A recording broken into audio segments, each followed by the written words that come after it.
दोस्तों, आज हम फिर लौटे हैं एक डरावनी, रहस्यमयी और रोमांचित कहानी लेकर। राघव का चेहरा देखने में साधारण था, पर उसके भीतर लालच और स्वार्थ धीरे धीरे जहर की तरह फैल चुका था।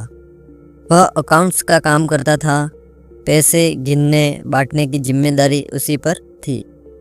ऊपर से वह ईमानदार और भरोसेमंद नजर आता था, लेकिन उसके अंदर छुपी चालाकी किसी को नहीं दिखती थी। उसका साथी महेश उसे बहुत मानता था, दोनों साथ साथ काम करते थे। लेकिन एक दिन राघव ने देखा कि महेश को मालिकों का ज़्यादा भरोसा मिल रहा है। उसी कारण उसके अंदर ईर्ष्या घर कर गई।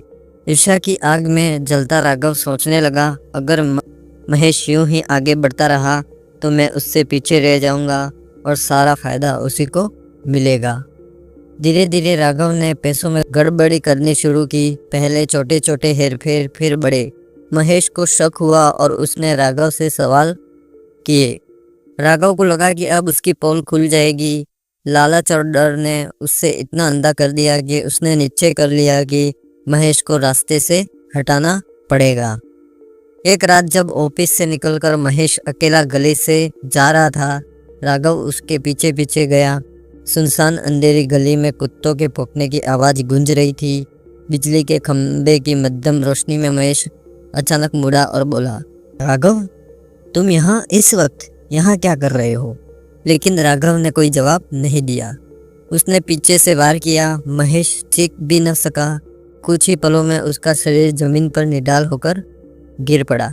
राघव ने इधर उधर देखा, कोई गवाह नहीं।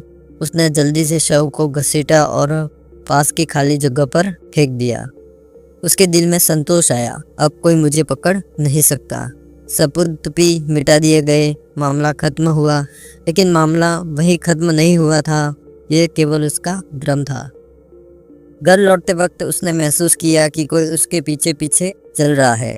यह वहम मात्र नहीं था, उसी रात उसके मन में डर का बीज बोया जा चुका था।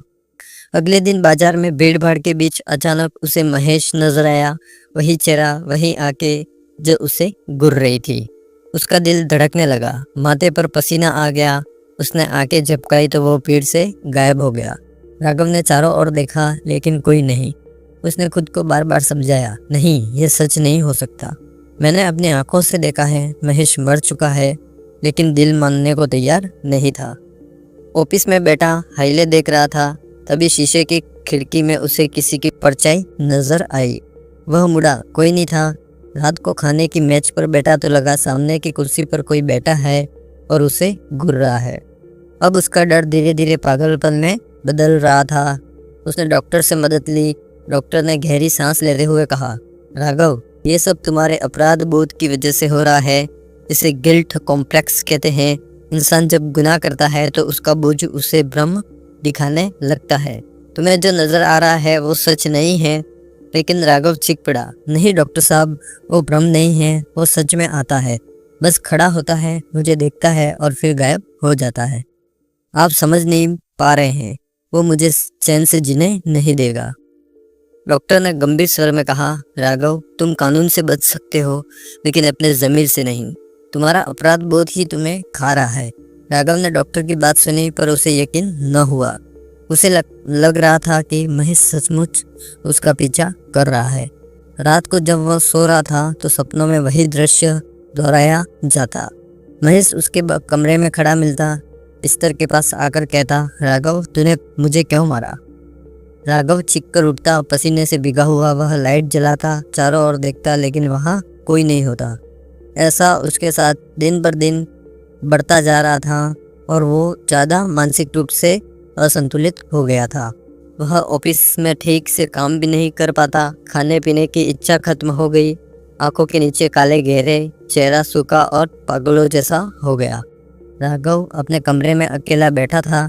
अचानक उसे लगा जैसे कोई उसके कान में फुसफुसाया हो, कब तक भागेगा राघव? सच बोल दे, वरना मैं तुझे जीने नहीं दूंगा।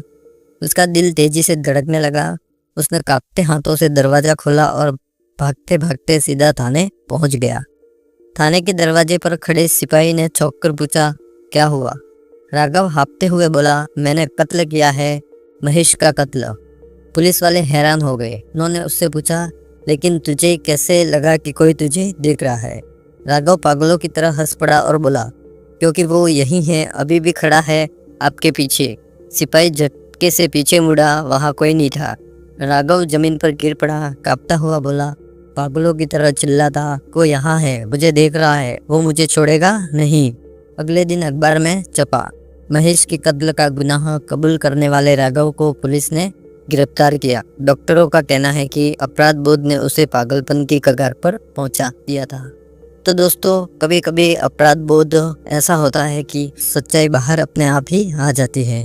तो दोस्तों, इस प्रकार की डरावनी और कत्ल भरी, हत्याओं से भरी कहानियों के लिए हमारे चैनल को सब्सक्राइब करें, वीडियोस को लाइक करें, ज़्यादा से ज़्यादा शेयर करें और हमसे जुड़े रहें। धन्यवाद।